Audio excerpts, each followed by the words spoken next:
ఈ బిజినెస్ ఏదైనా మీ ఊర్లో ప్రమోషన్ చేయాలంటే అది సుమన్ టీవీతోనే సాధ్యం. ఇప్పుడే సంప్రదించండి.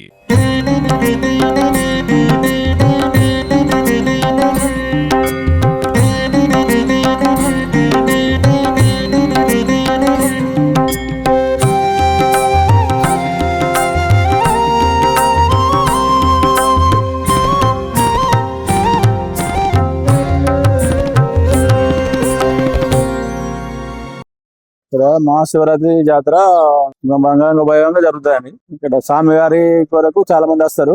3 రోజులు జాతర జరుగుతుంది. ఇక్కడ చాలా అద్భుతంగా 3 రాష్ట్రాలకి వస్తారు. ఇక్కడ తెలంగాణ, ఆంధ్రప్రదేశ్కి వెళ్ళి మన మహారాష్ట్రకి వెళ్ళి కూడా వస్తారు. ఛత్తీస్గఢ్కి వెళ్ళి కూడా వస్తారు. రాత్రి సర్పం కూడా వెళ్తుంది. పూజ అయినాక కళ్యాణం అప్పుడు సర్పం కూడా కనబడుతుంది. అందరు చూస్తారు ప్రత్యక్షంగా. పోషమ్మ తల్లి బోనాలు ఉంటాయి, మల్లమ్మ బోనాలు ఉంటాయి. జాతర 3 రోజులు జరుగుతాయి. వైభవంగా జరుపుతారు స్వామివారి ఇక్కడ. ఇక చాలా మహిమ గల గుడి ఇక్కడ. మేము 20 సంవత్సరాలకి వస్తాను స్వామి గారికి. మాది ఇందనపల్లి, మాది 20 కిలోమీటర్ ఉంటది. మేము స్వామి గారి దగ్గరికి 20 సంవత్సరాలకి వస్తున్నాం. ఇక్కడ సేవా కార్యక్రమం చేస్తాం, పోతాం.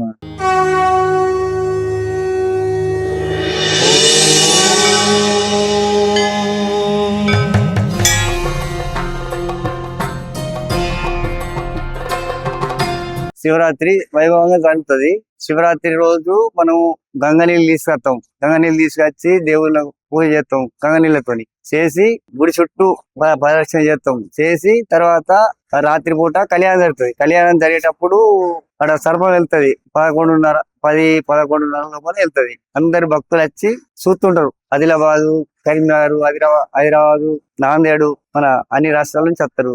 1000 మంది వస్తారు. స్వామి నాగోబ జాతర వేయండు. చిన్నప్పుడు వేయండు. పోతే ఒక రూపాయి బిల్ల దొరుకుతుంటే అది ఎన్నిసార్లు కొన్నా గానీ జేబులుగా చూడు. జేబులుగా చేయకపోతే వాళ్ళ తల్లిదండ్రి కొట్టిరు. కొడితే గింత సామాన్ తెచ్చినావు ఎందుకు కొట్టినంటే బిల్ల వేయన కొద్దీ రూపాయి బిల్ల జేబులుగా చూడు. అచ్చా రూపాయి బిల్ల అనేది ఇక్కడికి వచ్చినాక ఈడ పడిపోయింది. పుట్ట తయారైంది. ఆడ పడిపోయి పుట్ట తయారైంది. ఇక్కడ నుంచి పుట్ట పెద్ద తయారైంది. స్వామి 1000 భక్తులు వస్తున్నారు. ఇప్పుడు మంచి భక్తులు వస్తున్నారు. బాగా మంది వస్తున్నారు. ఏది కోరుకుంటే అది జరుగుతుంది అన్నట్టు, మంచిగా జరుగుతుంటది అన్న.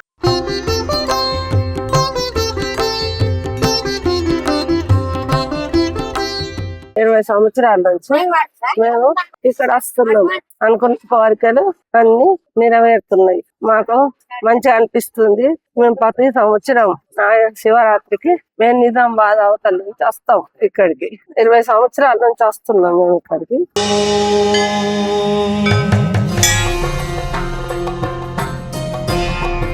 ఇక్కడ రాజరాజేశ్వర టెంపుల్లో శివరాత్రి స్పెషల్ ఏంటిదంటే ఇక్కడ ప్రతి సంవత్సరం రాత్రి 12 గంటలకు శివాలయంలో శివ కళ్యాణం జరగంగా భక్తులు చాలా వస్తారు. తరలి ఎక్కడెక్కడి నుంచో వస్తారు. ఆ నాగేంద్రుడి కోసం భక్తులు తరలి వచ్చి చాలా చూడాలని కోరికతో ఆశతో వస్తారు. వచ్చి చూస్తూ దర్శనం చేసుకుంటూ స్వామివారు ఆశీర్వాదం తీసుకుంటూ మాకు చాలా ఆనందంగా కూడా ఉంటది. నేను 6 సంవత్సరాల నుండి ఇక్కడికి వస్తున్నాను. నాకు కూడా చాలా సంతోషంగా ఉంది.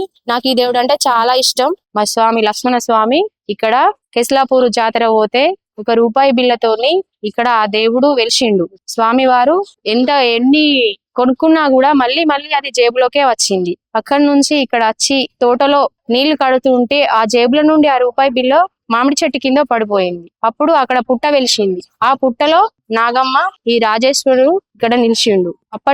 చిన్నప్పటి నుంచే స్వామివారు ఈ పూజలో భక్తిగా మునిగిపోయాడు. కానీ ఇంత గొప్ప దేవుడు, ఇంత మంచి దేవుడు మాకు ఇక్కడ లేడు.